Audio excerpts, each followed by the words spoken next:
Hi అండి అందరికీ. మా మేడ మీద అయితే గులాబీ చెట్లయితే వేసామండి. వాటికైతే పువ్వులు కాచాయి. దేవుడి మూలలో పెడదామని అయితే వచ్చాను.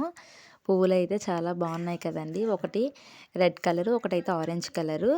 ఇక్కడ చూసారా, మాకు పెద్ద చెట్టుకైతే పక్కన ఒక పెద్ద కొమ్మ అయితే కాసింది. ఆ కొమ్మకి ఎంత ఎదిగినా సరే పువ్వులైతే కాయవు. ఎందుకంటే ఇది చూసారు కదా, 7 ఆకులైతే కాసాయి. అసలుకి ఏ చెట్టుకైనా సరే 5 ఆకులు మాత్రమే ఉంటాయి. దీనికైతే 7 ఆకులు ఉన్నాయి.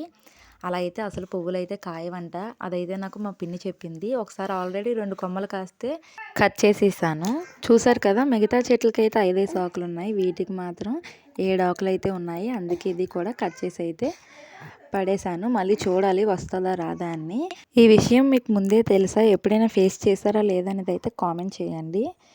కిందకైతే వెళ్ళిపోయాను. దేవుడి మాల అయితే పెట్టేసుకొని కంప్లీట్ అయితే చేసుకున్నాను. పూజ అయితే చాలా బాగా అయ్యింది. మరి వెళ్ళే ముందు కొంచెం సబ్స్క్రైబ్ చేసుకోండి. Bye bye.